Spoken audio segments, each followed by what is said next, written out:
It's time to start your engines and be part of the carversation. You can always ask the experts, Raffi and Dan Rosenberg, because it's now time for Clutch Radio. The show starts now. No. And you got in just in time. Just in time.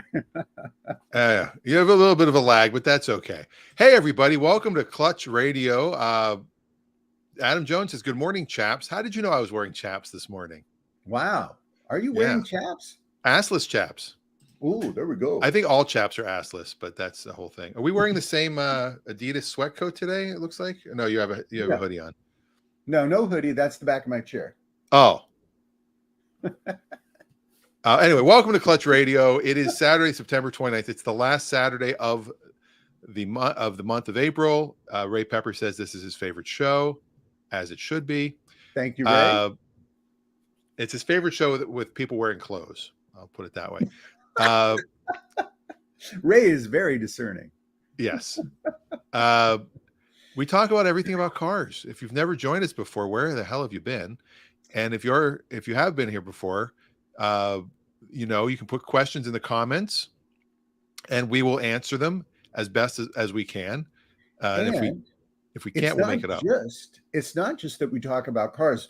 The fascinating thing about cars from our perspective is that cars impact literally every part of our lives, our daily lives, our work lives, our recreational lives, all aspects of that. And they refer oftentimes to many of the important changes, advances in technology, historic events, all kinds of different things. We could spend the entire show talking about COVID manufactured cars and talk about problems associated with the pandemic and how the pandemic also infected automobile production. So there's all kinds of different things that happen in the automotive world. Yes. You see what I did there? Yeah. And it's a great way for young people who are interested in cars to learn world history, to learn technology, to learn mathematics, to learn all kinds of different things as a way to understand the larger world. All very true. So here's the way it works. If you've never joined us, I don't know why. We get some new people every once in a while. You just post your question right in the comments wherever you're watching us. We're on YouTube. We're on Facebook. I think we need to get to the point where we're just on one location. That would make helpful. People go there. Yeah. Now Twitch is good because we have a little bit of an international audience sometimes on Twitch. We've got some Canadians. We've had our friend in North Ireland. Twitch is great. The problem with Twitch is once it streams, it's done. I don't think there's archives there where people can go back and watch later. And we get a lot of reviews on both Facebook and YouTube. So we might switch it so it's just the Clutch channel on Facebook. I might create a Clutch channel on YouTube because right now we're on the Dan channel and the Dan Rosenberg channel, but maybe we'll create just a Clutch channel. It's getting big enough. Let's face it, the audiences are getting larger. The sponsorships are increasing. Swag sales are up. Yeah, we're not sponsored by anybody. That's why it's increasing. We went from 0 to a little bit more than 0. Yeah. Starbucks does not sponsor us, and the only reason I have Starbucks is on my way here. I drove past Jake's. I got here really early. I had a meeting here early before the show with our good friend Richard Malzahn. Excellent. And talking about visual effects for the sitcom. And I didn't see a vehicle outside of Jake, so I just ran into Starbucks real quick. There you go. But Jake hopefully will join us. We talk Jake's our Corvette expert. Yes. We could talk Corvettes too. Excuse me. So you just basically you post your questions in the comments. You say, hey, I'm thinking of buying this, or I have this weird noise happening, or what do you think of this car, or blah, blah, blah, blah, blah. And we will we'll do our best to answer it and inform you. And so that's what we do each week. Usually I bring a topic of the week. And there is one that I wanted to bring up, and that is the new Prius. Yes. We both saw one yesterday. Wow, was it a good looking car? If you've not seen the brand new Prius, get get out to the Toyota dealer, go look at the one in the showroom. Most dealerships have them in the showroom. You won't be able to purchase the showroom model yet. And dealers are just beginning to get them into inventory. Resist the temptation to buy now unless you found a dealer that will sell at MSRP, because many dealers are offering them with a premium or a markup or whatever they want to call it. They're just going to charge you a little bit more to get it now. But it has to be one of the best looking cars on the market today. I mean, look at that back end. Yes, look at that ass. Just fabulous. Fabulous. Yes, it's the quality of the build is superb. It's a Toyota. You expect that. But they really raised the bar here, because this car has the kind of fit and finish and beauty that we've never before seen in a Prius. Because Priuses, let's face it, have been a little bit, let's just say, unique in their design. And this car today is probably one of the best looking four-door vehicles on the market today. Yeah, I'm doing the front and back end first before I do the side shot, because when Neil pulled in, and he has our friend Neil, he's a smart guy, I gotta say, and he's a finance guy, and he found one in Durango, Colorado, and he flew in, and apparently the Durango airport is very scary because you have to it's like mountains, and then you have to dip in and you have to land like that, and you take off the same way. But the horses have a lot of difficulty jumping through. Yes, you would think they would sell a lot of Dodge Durangos there, just like in Toyota or in Tacoma. They should have nothing but Tacomas. But he flew in. He bought this for $1,000 under sticker. Yep. And drove it home. And it's blue. And the wheels. When he pulled in yesterday, I'm like, oh, there's a Prius. And Adam says, is it as slow as the older ones? Okay, no. Priuses aren't that slow, and this one actually is much quicker. They actually said they finally made a fast one. Adam, you're probably stuck behind a Prius because the majority of Prius owners tend to drive slowly anyway.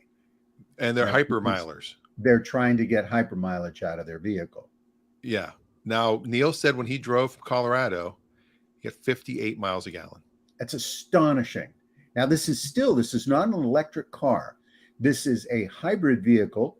So you still have a gas burning engine under the hood, but it is so efficient and performs at 58 miles to the gallon on the highway, which is unbelievable for a petrochemical burning car. If every car, not on the planet, just in the United States alone, had that level of efficiency, we could almost do away with a mandate that all vehicles need to be electric by 2030, because there's nothing wrong with an efficient petrochemical burning vehicle. Look, there it is inside. I mean, that honestly, if these were readily available, I would get one of these today. This is a car I would buy today as well. You cannot go on, and I would get the plug-in version. Now, the plug-in version only gets 48 miles per gallon because they have to, when it's a plug-in, they have to say when you're on hybrid version, here's what you get, and when you're on plug-in version, here's what you get. Well, when you're plug-in, you're getting pure electric. And my wife has a plug-in hybrid, and I think she's got 12,000 miles in the car, and 9,000 are pure electric. Yeah. So her engine only has 3,000 miles on it a year later. And keep in mind, Toyota has been fighting all electric. Yes. They've been resisting that for quite some time because they believe in the hybrid model, which for all intents and purposes is probably the most effective vehicle package that you can get, given that most people, when they're out driving and using their vehicle in most circumstances, just simply don't have ready access to charging. Yeah, and now Toyota does have an all-electric. Mm-hmm. They finally did it. Yep. The BZ4X. What a name. Yes. And I'll pull a picture up of it. It's actually pretty good looking, but honestly, I think I like the Prius better. I think the Prius is a great looking car. One thing to point out, Dan, which I think is super important, is this is a four-door vehicle. Go back to that side view for just a second. This is a four-door vehicle, and they've pocketed the rear door handle up into the pocket near the sail panel, the seat post as it trails back to the rear of the car.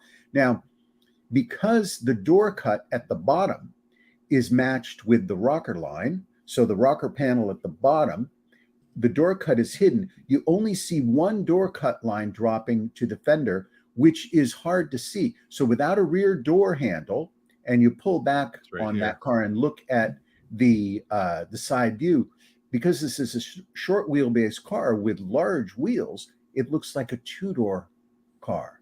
Yeah. And you really have, not only do you have plenty of room for passengers in the rear, Neil opened up the hatch in the back of the car, and with the seats folded down, I think it holds more back there than some small pickup trucks do. It's unbelievable how big the space is in the back of that car. Now, this one, 0 to 60 on this, what would you guess it is? It's not crazy. Like, it's not like a Tesla or anything. I'll say 0 to 60 is 8.5. 7.1. Wow, that's fast. But the predecessor was 10.5. So to give you an idea, 7.1, 0 to 60, that's old muscle car territory. Yeah. I mean, does it show quarter mile on the stats? Let me see if it has a quarter mile.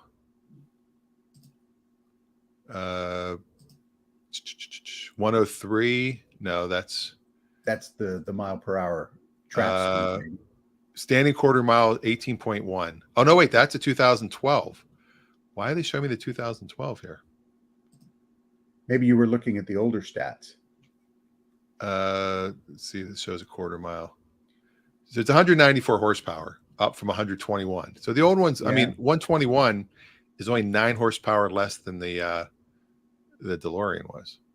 Well, and keep in mind, if this is doing 0 to 60 in 7 seconds, it's probably closing the quarter mile, depending on how it's geared. It's probably closing the quarter mile in under 4, no, probably under 15 seconds. It might be 15.2, 15.4, which still is muscle car territory from the 60s and 70s. Yeah. Which is just unbelievable to get that kind of performance out of a 194 horsepower vehicle. That's commendable. But what that's their all electric car. Yeah. I saw one of these on the road in California. It's a very good looking vehicle. I think they're only available down there at the moment. I don't know that they're nationwide yet. The Mirage is still available, or whatever it's called, their hydrogen powered one. They had one at Longo Toyota for $17,000 off sticker. Yeah, the hydrogen powered vehicle, that's going to be a tough sell these days. And I know very little about how that vehicle is packaged, what its range is on hydrogen, but it surprises me that nobody's done a propane powered car. You have the LNG. Chevy had the Cavalier.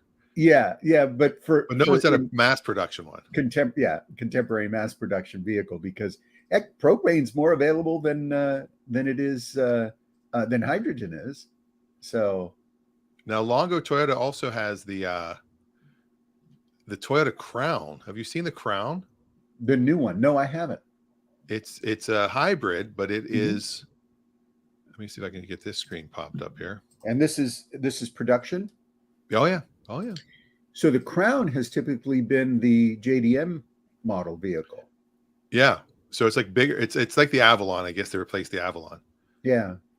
They may have done that because they're trying to elevate their brand presence with newer names. That's the Toyota Crown. Yeah. And is this hybrid also? That is a hybrid. And seems I saw 42,000 is the sticker. 42 sticker. Okay, I don't want to talk to you. The new electric down in California, you can actually get.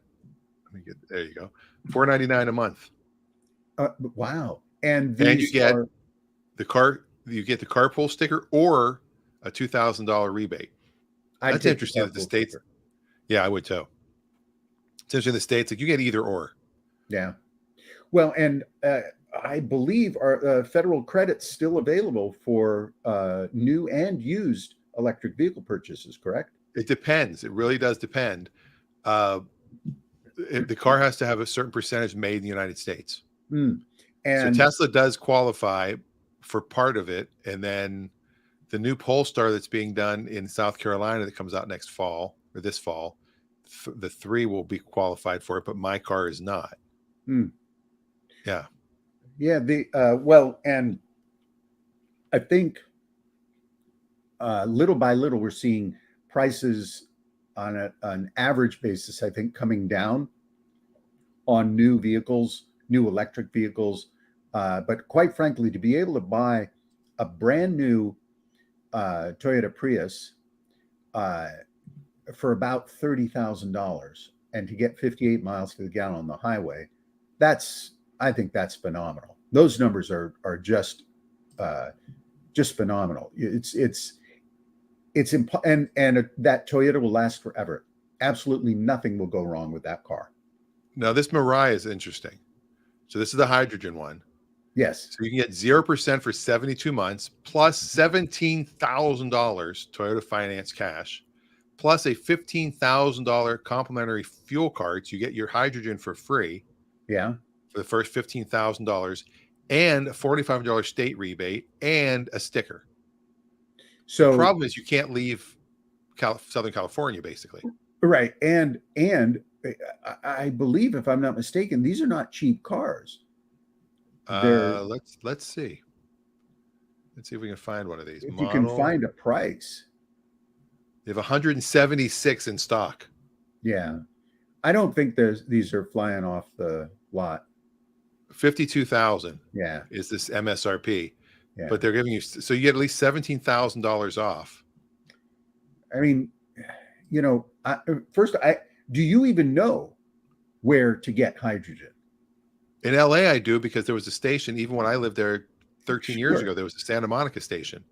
Yeah, but there's no place that I can think of within miles of where we live where that's even It's an okay looking car.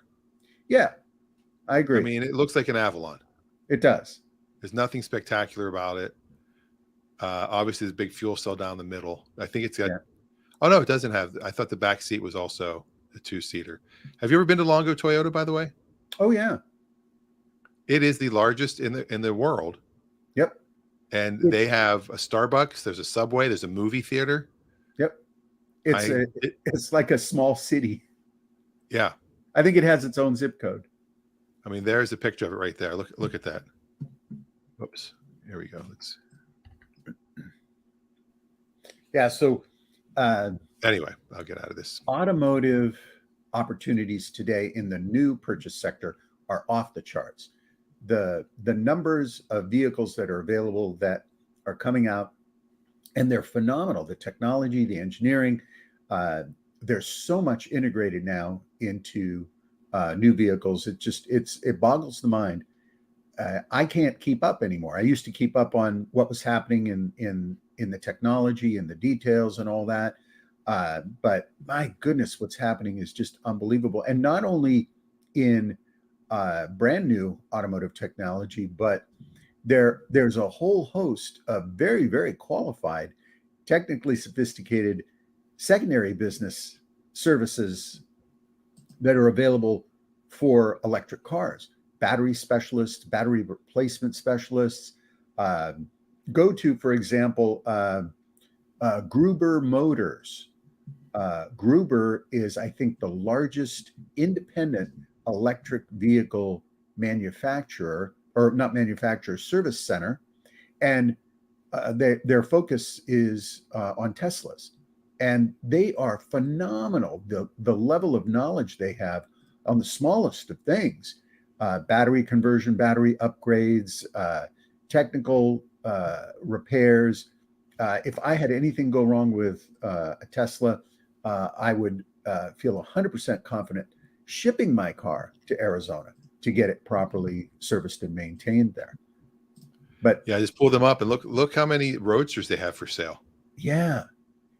And listen, Tesla Roadsters they're the 6-figure vehicles on the market today. Yeah. There's a couple that are like, here's $99,000, $275,000. Yep. It's probably a vehicle with next to no miles. 5,000 miles. It's in Yeah. Colorado. Yep. 400 VIN number 414. So it's a very early one.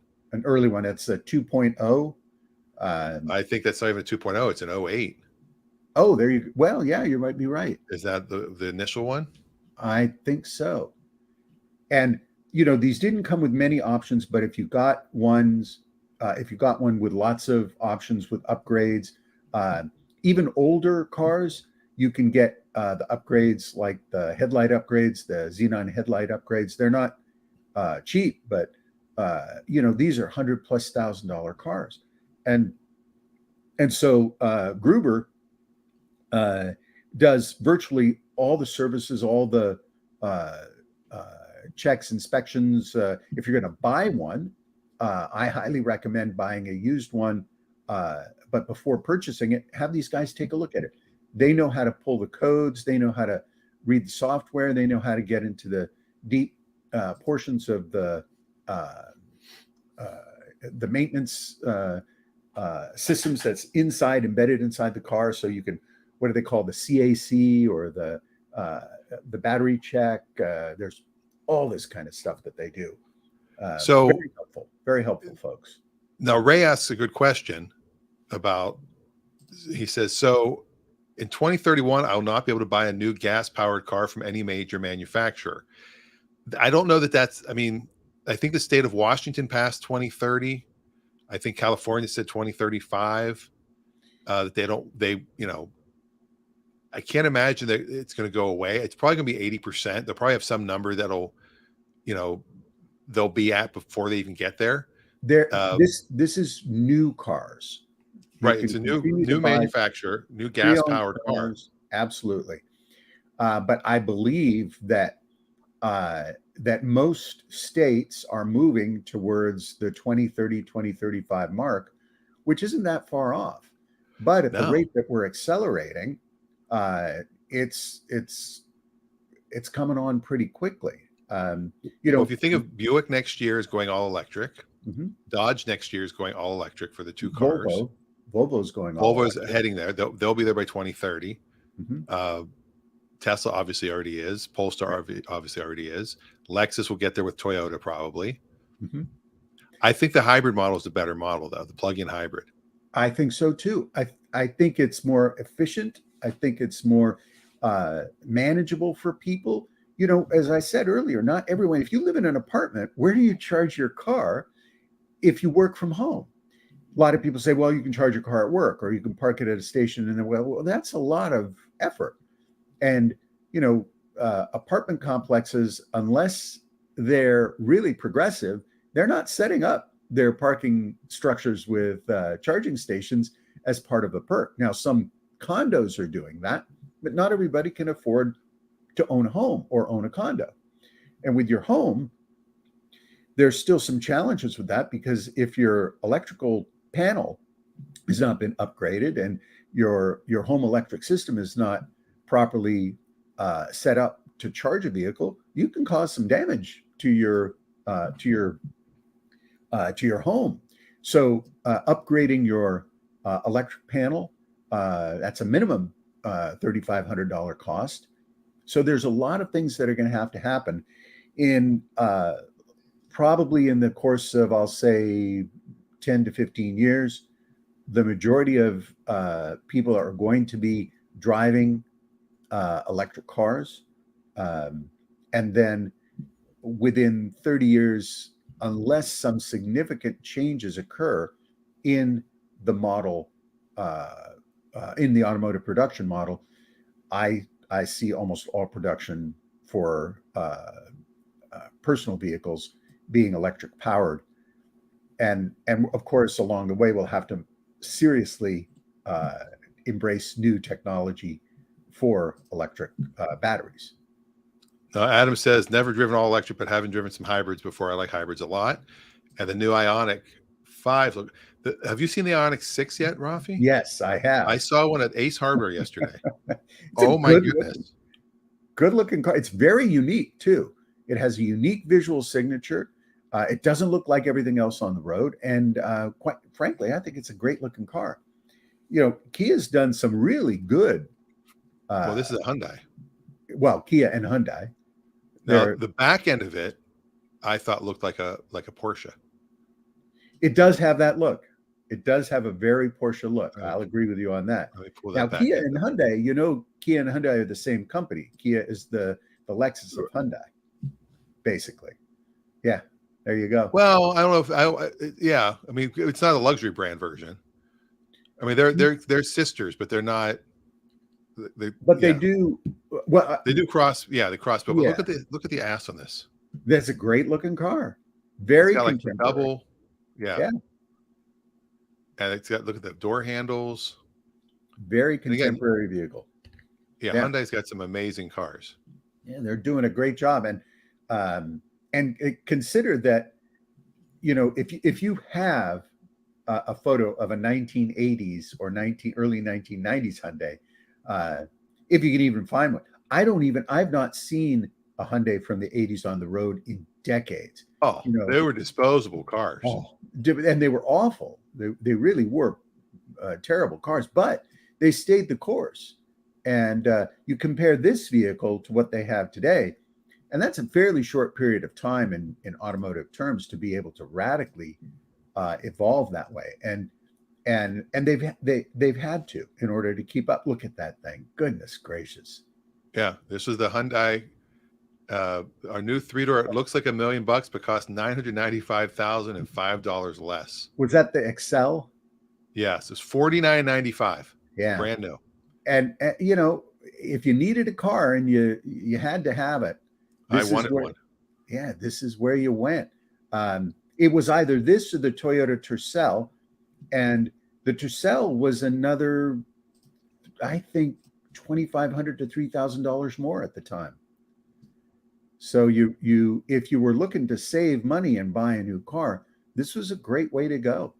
And since the Fiat Panda wasn't available in the United States, which, by the way, the Fiat Panda was a great little car, this is what you bought.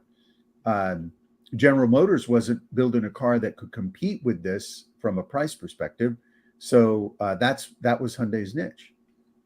You'd buy this and you'd use it up within 3 to 4 or 5 years. You'd outgrow it and then hopefully have enough money and maybe advanced in your professional career to be able to get something a little more expensive. And that's what the market served here. Yeah, and I remember when Kia popped up in around early 90s at the LA Auto Show. Mm-hmm. Was the first time I saw one. And they were pretty junky then. Yeah. And Kia, so I just pulled it. So Kia went bankrupt in 97. And in 98, Hyundai bought them. Yeah. 51% of them. Ford tried to buy it. Yes. Because they already owned an interest since 1986. Now Hyundai owns about a third of them. They're the parent company, but I guess and a lot of the cars are so identical. They do the General Motors thing. Yeah. Where they the other car that we haven't talked about that is very impressive and still hits the price value perspective for people looking for a very high quality luxury car is the Genesis. Yes. Now the Genesis, there's your Lexus to Hyundai. Yeah. I had one of those. Those are great. Yes. Lots of value. I mean, this is a car that for all intents and purposes, you take the emblems and badges off of it and people are going to think that it's a Lexus or even a Bentley. When I had mine, I think I've told this story on the air before. I had a 2010 Genesis. It was the Hyundai Genesis, but it had the Hyundai logo still. And you could buy this Genesis logo on eBay. And so I took all the badges off and I put that on.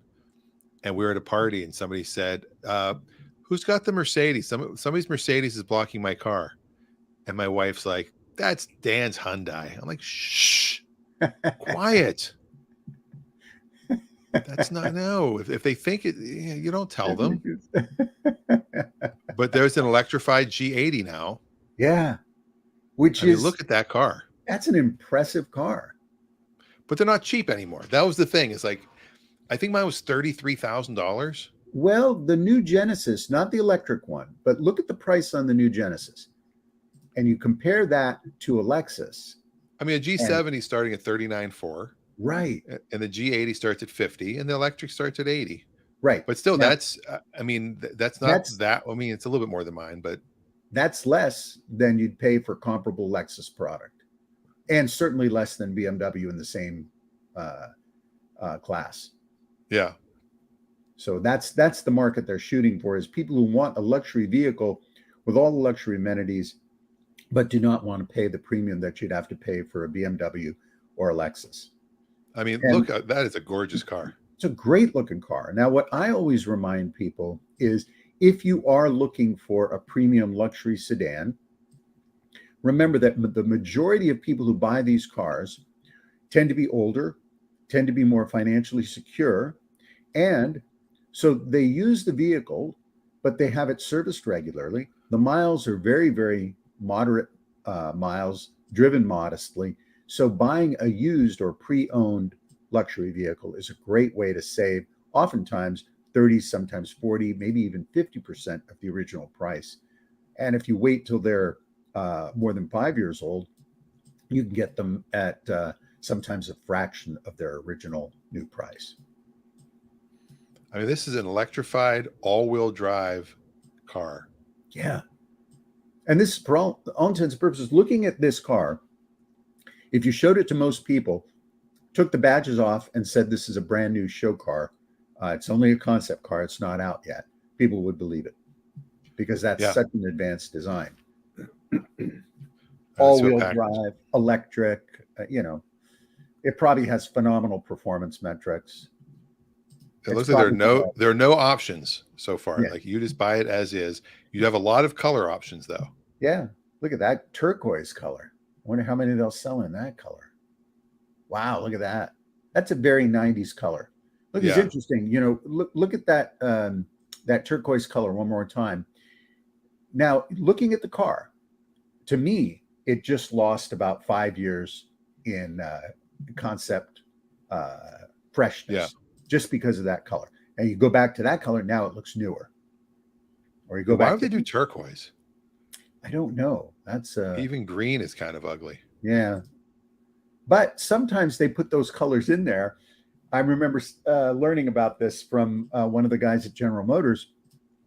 Sometimes they add these odd colors into the palette because some people want to have some unique stuff.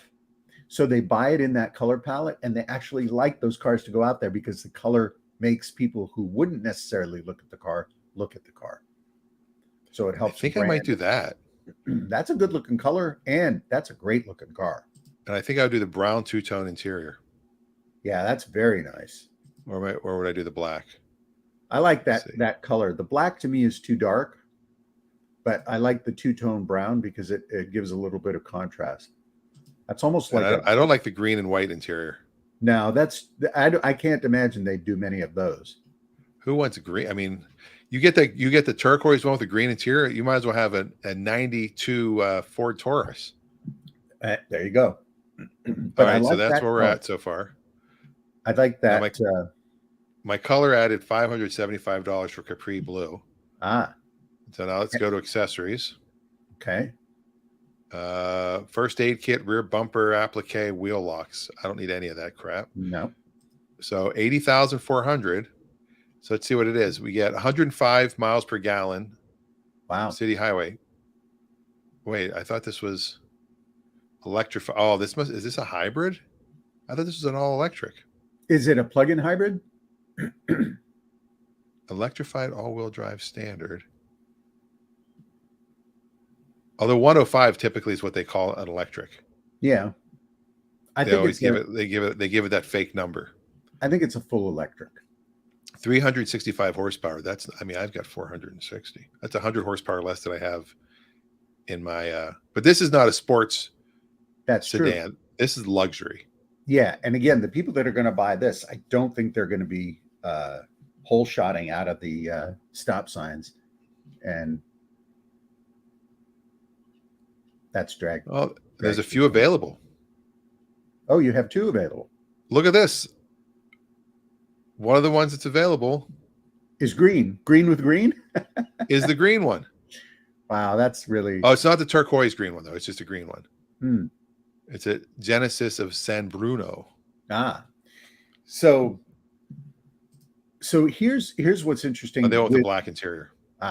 okay, with with so many really good quality products out there now, it's hard to pick.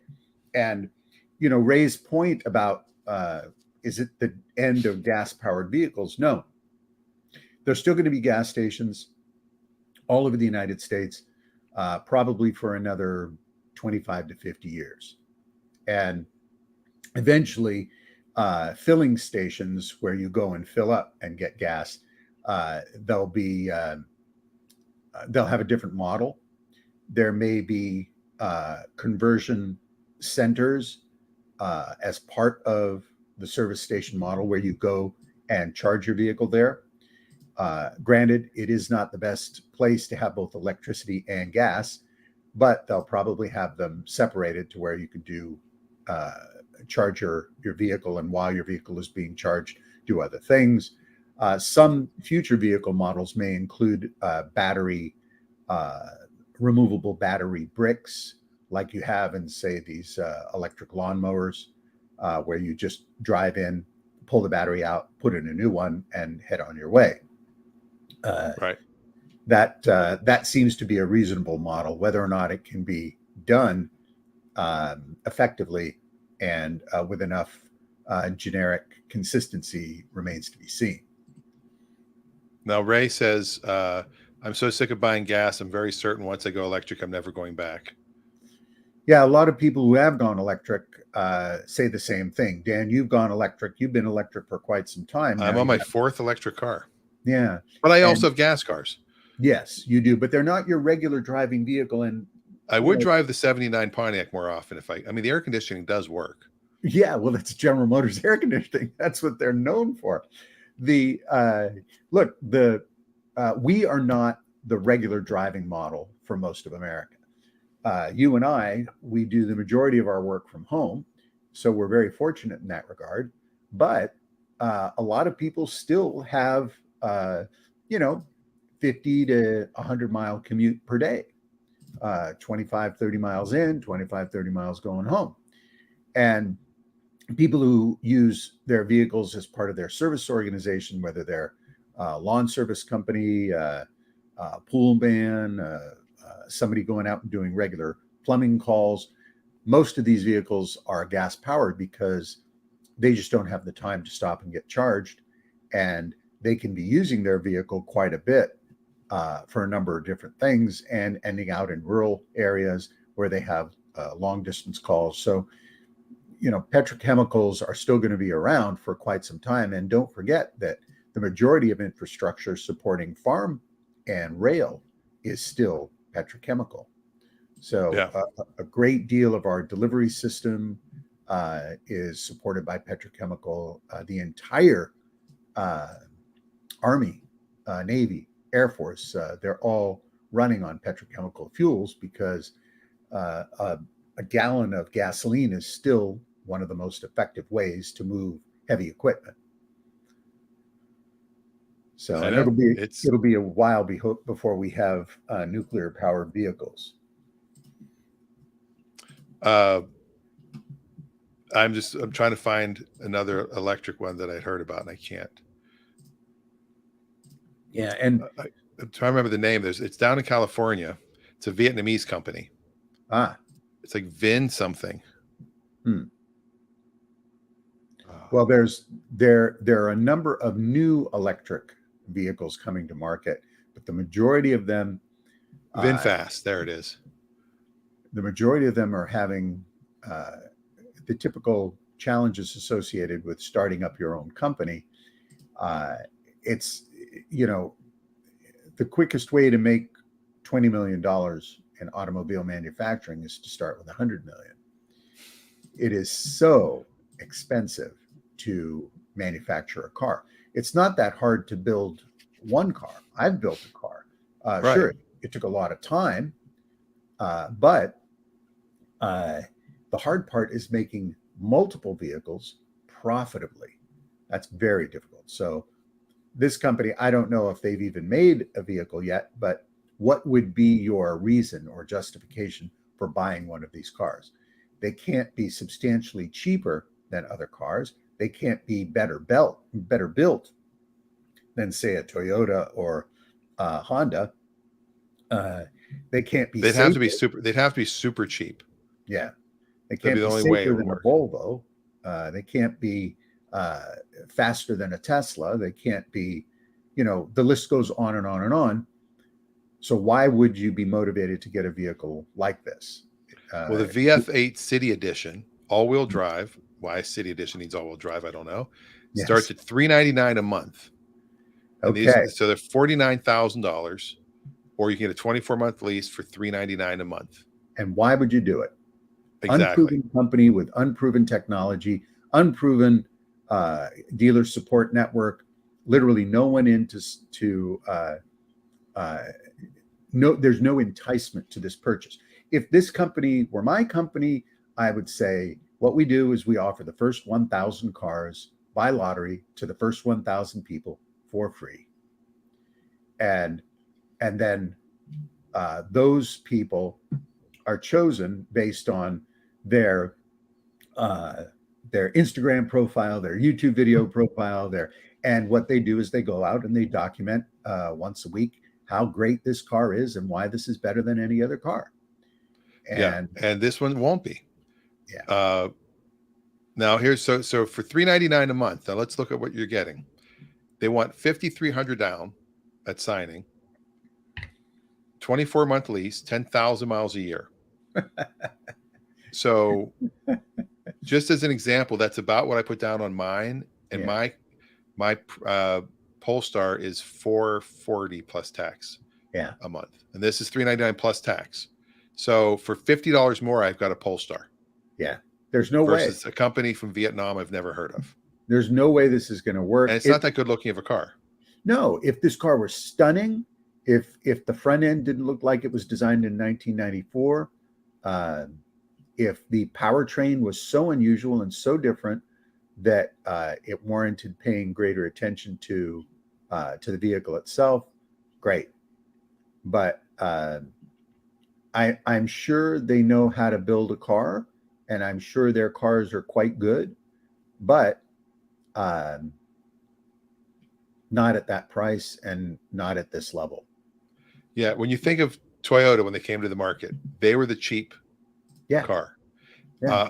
And then they became not the cheap car. They became the reliable car. Same with Hyundai and Kia. Like, $49.95.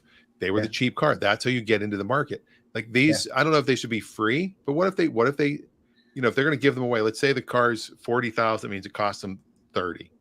So give away 100. Is that $3 million? Yeah. Yeah. So what if they gave away $15,000 coupons? You get it for half price. Mm-hmm. So now you can give 200 of them away for the same $3 million. The marketing budget alone will cover that. Right. You give a 50% off coupon. Yeah. Or you incentivize early adopters, not only with the method you're talking about, but you further perk them on their second purchase. Because what's so important is not just the initial buy, it's the loyalty. A company like this, there's no way they can buy loyalty unless they build loyalty into their initial offering. Then people get excited about it. That's the whole model behind movies. The first Star Wars had such a loyal following that the second one didn't have to be that great. The third one, okay, it was better. The fourth one, on and on and on. And so a brand like this, which has absolutely no credibility in the United States, can't rely on their history from the past to sell. They need to build a new history. It needs to be fresh, and it needs to be consistent with current branding, current marketing. And that would be, like you said, to incentivize or promote within social media, build their brand so that people begin to understand it a little bit more. See, my idea of recycling cars, I don't think will ever come to fruition if they're getting rid of, although maybe it will, where you actually, you don't just refurbish a used car. You literally make it a new car. Yeah. You get a car from the 80s or 90s and you totally strip it down to the bare bones, rebuild the engine. So you basically have a new engine, you give it a new car warranty, but it's old technology. Now that might be a business model when the electric cars, when they're forcing you to, no manufacturer can make a gas powered car, but you could become a used manufacturer. You absolutely can. And there are many car companies out there, or there are many companies out there that will do complete refurbishments. The problem is that it is hard to do individually. If You'd you, have to for have an example, assembly line. you'd have to set up an assembly line. For example, if you had, you said we specialize in Toyota Tercels, then you could start lining up old Toyota Tercels and do them, or Toyota Celicas, or whatever they might be. But what's happening more and more is that there are a tremendous amount of old cars, vintage cars, that are losing their engines and drivetrains and being replaced with electric or modern, more efficient fuel burning engines. Those are very attractive propositions. Now, speaking of fuel burning engines, Ray did send us a car of the week. Let's take a look. We're 47 minutes into the show. Wow, it goes quick. And by the way, we're not doing a driving show this week or next because we have some travel plans for both of us. I'll be in Pittsburgh on Saturday for the show. Yeah, but it'll look just like this. You won't know. I don't even have to say I'll be there. We'll be here next Saturday. Here's our car of the week.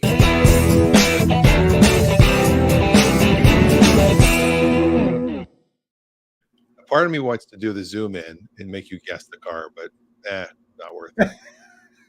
Okay. Oh, okay. Look at that puppy. 2004 Chevy Impala. Now, the Chevy Impala was one of the longest running individual nameplates in automobile history. I don't know. I'm pretty sure they don't make the Impala anymore. But that is a name that was around for, I think, more than 50 years. Maybe it might have even hit 60 years. And these were very durable cars. These were the bread and butter of Chevrolet. And they made performance versions. These cars got all the goodies the Corvette got and benefited from Corvette technology and Corvette powertrain development. So you had really a very, very effective package. And the late model Impalas, the 2000s into the 2010s, really good quality sedans. Yeah. Now, Ray's got a good deal on this one. Okay. Now, it's from the CarMax auction. And he said, CarMax says it's all good to go. There were no announcements. Usually, CarMax gets very conservative on their announcements. They'll say major engine damage, major transmission damage. There's no such thing as minor. Yeah. Everything's major. Like they're like, oh, the sky is falling. And I know dealers that buy cars all the time that it says major transmission damage, and there's nothing wrong with it. Maybe it's got a little bit of a hard shift from third to fourth. All right, you do a fluid change, it goes away.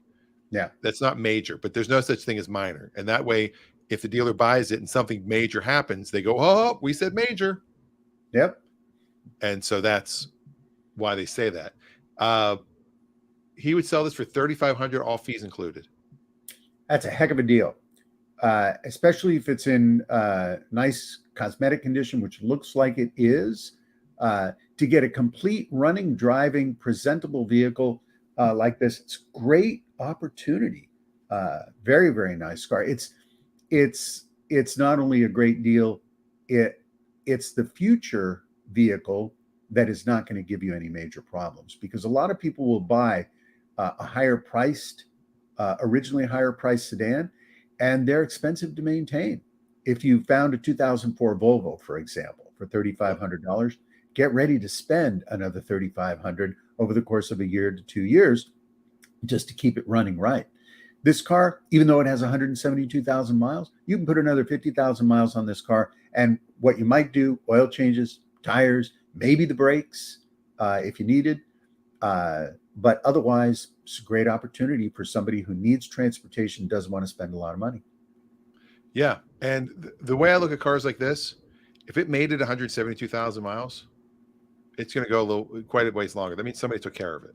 Yeah. A lot of these mid 2000 GM cars they're finding are actually really good cars. And that's when Yeah. I was selling them like from 2000, yeah, I guess summer of 2000. No, 2001. It was 2001 to about 2007. So those cars, if they're still around, obviously there's problems with every car, Sure. but if you have a car, I would get it. Now I Yeah. talked to you about one, a two-door Chevy Tahoe or GMC Yukon that's coming up at an auction. For? It hasn't yet. It's not till Wednesday. Oh, okay. But Ray had a similar one for $6,700. It sold at a dealer auction. Right. And it had 30,000 fewer miles. And this one would need some tires. It looks like two of the wheels aren't the original wheels, so we have to source the right wheels so they match. But this could be a good flipper. But it's also 4-wheel drive, 2-door Tahoe. It's a one owner. I mean, how often do you get one of those? That's right. Yeah. All right. So that is. Oh, Ray also had a Stump Raffi thing. He wanted me to see if I could. Stump him. I don't know that it's a typical type of Stump Raffi. All right. Let's see if we can do it. It's being a little more kind of a little different of a type of Stump Raffi. The question here is, I'm going to pull up the picture of the car. Okay. Okay. BMW. It's a BMW. It's got a 4.5 auto grade out of 5. Mm-hmm. It has 157,000 miles, all-wheel drive, the X5. And here's Ray's question. I hope he has the answer. Stump Raffi and Dan, will I take this car? I was the high bidder at $2,100 plus fees. The seller, which is Brooks Biddle, that's a dealership up in the northern part of Seattle, countered at only $2,500 plus fees. Will Ray accept this offer? For $400 difference, here's my opinion. I would counter $2,300, split the difference, and they'll accept it. Brooks Biddle, they buy a lot of cars like this, so I worry that there might be something hidden. So this is a very desirable car. There's a lot of value in these vehicles. It is not a used up vehicle. It's only 157,000 miles. They tend to do very well in the resale market, especially now. So my thinking is that Ray is going to buy it. At $2,500, he accepted it or he countered? I think he may have countered at 24. I think a counter at 24 would get accepted. Or knowing Ray, he probably didn't want to monkey around. He just said, look, that's only $400. I know I can find more money for it. This is a car I think that would sell all day long for $6,000. Yeah. So he could do $5,999 out the door, everything included, and come out smelling well. Well, it's Ray. Well, that's true. I'm kidding, Ray. But I think there's a good $2,000 to $3,000 in this. The answer is that he hasn't driven it yet. He'll let us know on Monday. So he'll go to the auction. He'll take it on the test track. Yeah. But yes, he agrees with Raffi. If it's a good, he'll just buy it. Yeah. A lot of times, here's the thing that's crazy with the auction. You're like, I'm willing to go up to $3,000 on this car. Mm-hmm. And you hit 2,100 and no one else bids. Or you're the top, somebody's bidding you 1,500, 16, 17. You get to 21 and the bidding stops. And now you're the top bidder. Mm-hmm. And they come back with 25. Normally you'd be like, yeah, I'll take it. Because I was willing to go to 3. But there's something with the mentality of it. You go, nah, I'm not. I'm gonna counter. Well, it has a lot to do with the power of crowds. If you sense that no one else is showing up, you won't do it. They've done this in something as simple as buffet lines, where they have a crowd of people going to one area and one table with essentially the same food, and then very few people at the other table. People won't go to the other table. They just won't do it until the crowds disperse and even out to the other table. So the same thing applies here.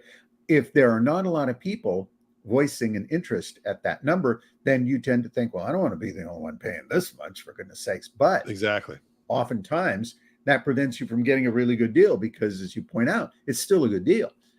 The price that Ray is going to buy this car for, that's X3 pricing, not X5 pricing. So he'll come out very well with it.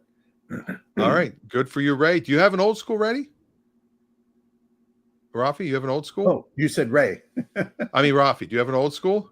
We could do an old school, but we only have 3 minutes. I wonder if I know. maybe, I feel bad. I realized what time it was. That's okay.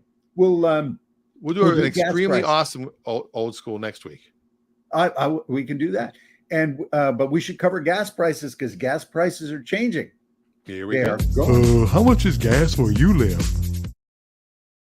Sorry, I cut you off. Yeah, that's okay. But I was out in Spokane a couple days ago and paid $4.79 a gallon, which was very high. But we looked around, we couldn't find it for substantially less. There was some $4.59, and this is regular unleaded. The regular that's at $4.59 is actually the average for the whole state right now. Diesel was over $5 a gallon. Well, here's what's crazy. So at our local at the gas station up the street, that's a tribal station. Mm-hmm. I was watching it, and diesel kept getting closer and closer and closer. Like it was up here, and it kept lowering. All of a sudden, they were the same price for like a day. Yeah, and now it's back to being 5 cents more. But it was like $1 difference last year. Yeah. Well, listen, I don't want to go back to the pandemic under any circumstance, but I'll take pandemic fuel prices because you remember I filled up for less than $2 a gallon during the pandemic. So what state right now has the cheapest gas? I'll go with Mississippi this year. And you're correct. Mississippi, and I'm going to say 339. 309. 309. That's a big swing. Usually we don't have that big a swing between the cheapest and Washington State, but I've noticed that Washington State is starting to be much more competitive in higher fuel prices. Yeah, I think we had a new tax go into effect January 1st also. I think something was lifted during the pandemic that came back, if I'm not mistaken. Now, diesel, the cheapest diesel, where do you think that is? Texas? It is Texas. Okay. 357.7. Regular is 319 in Texas. 319 in Texas, which is also here's what's crazy. Regular 319, mid-grade 358, premium 391. Wow. What a big swing. That is a big swing. Now, I remember I used to talk about this all the time to people. I'm like, I never understood this. It was always 10 cents and 10 cents. It was like 319, 329, 339, or it was 419, 429, 439. Right. I'm like, it doesn't make sense. Like premium always to me was the best deal because even when gas went up $1, it only went up. Right. I mean, it also went up $1, but it didn't go up proportionately the way it should have. Right. Based on the previous. And I had a friend, my friend Andre, who I sold cars with in California. He drove a Mercedes. He had an old S-Class all the time. That's what he always loved. And he said, if he didn't use premium, and I think his required premium, so that's probably why. But if he tried regular gas, he would get 12% worse gas mileage than if he used premium. But it was only 20 cents more to use premium. So he would put that in his sales pitch to people and be like, you should always use premium gas because even at 20 cents more, you still get 12% better gas mileage. So it pays for itself. But I don't know if that was really true. It could be true, but it also depends on the vehicle. And Adam summed it up beautifully. Yeah. Too damn high. Too damn high. It does depend on the vehicle. For years, I alternated. I used premium on one fill and then regular on the other fill. And I monitored for my vehicle to see if I got improved gas mileage. Did you? Yes, I did. Premium fuel does give you better gas mileage, but a lot depends on your car. And I want to remind people that if you're doing highway miles, you will get the same net effect just by inflating your tires to higher air pressure. So the amount of difference that you're getting in miles per gallon is not always directly related to the engine performance. It could be related to how much time you drove the vehicle with air conditioning on, with the windows down. Maybe your tires were not inflated as much. Maybe you were uh, doing more stop and go. And Dan brings up a good point. Dan Lindquist, his Harley requires premium fuel or it knocks with regular, and that's often true because some engines will be sensitive to the octane rating. You can also buy regular fuel and add octane boost, but again, the cost there probably measures out. If you're only paying 20 to 30 cents more per gallon for premium fuel, and you have a high value vehicle or a premium luxury vehicle or sports car, I recommend using premium fuel because it will make a difference in your performance. All right. And our final thought today, in honor of the late Jerry Springer, who always ended with his final thought: take care of yourself and each other. But Ray says, every time I walk away from a vehicle over a few $100, it always sells for more the next week. That is very true. That is a good thing to remember. And again, remember your budget. I pre-budget for cars before I bid. And if they counter and it's below my budget, I'm like, you know what? I was willing to bid up to $3,000 in the lane. Why would I not just take the 2,500 now? Yeah. It's a good thing to remember. The other good thing to remember is when you go shop for anything, if you go to the store and you say, all right, I need to buy 2 shirts, I need to buy a pair of pants, and you figure how much you're going to spend on that stuff, and you go and you find that the pants are on sale, and you save $10 on the pants, you save $20 on the shirt, you go and you pay for it. What do you do with the money you saved? Nothing. Then you technically haven't saved it. Unless you take that same amount of money and put it in a savings account, you have not saved anything. All you've done is just defer the cost to the next thing you're going to spend it on. Now that would be a good app. Whenever you save money, you click how much you saved, and it automatically pulls that out of your account and puts it into a money market account. There you go. The Max Savings app. Yes. You heard it here first, folks. And another thing I've been talking about lately, especially we're working on the sitcom and just in general, a good thing to realize in the world: better is the enemy of good. Yes. Yeah. You know what? Everybody's trying to make things better. Sometimes it's pretty damn good. Yes. If you keep trying to make it better, and the sitcom is taking forever to finish because I'm a little bit at some point, and I think it was George Lucas that said this: you don't finish it, you abandon it. Yeah. It's and that's where it is. I tell people there are 3 people standing on the podium at the Olympics. The gold guy, great, good job. The silver guy, also good job, silver. Bronze guy, you're still on the podium. You don't need to be the best. You can be really, really good. That's okay. Yeah, when you're an Olympic medalist, you're an Olympic medalist. Yeah. I don't think bronze medalists go home and go, no. Although, as Jerry Seinfeld said, when you're the silver medalist, you're the number 1 loser. Because of all the losers, you did best. All right. Well, we'll see you next Saturday from an undisclosed location. And we will not be in the stealth until 2 weeks later. Maybe if we still have it, maybe we'll be gone by then. We still have it. There you go. We got to get rid of that sucker. All right. Bye, everybody. I forgot to hit the button for the da da da da da da da.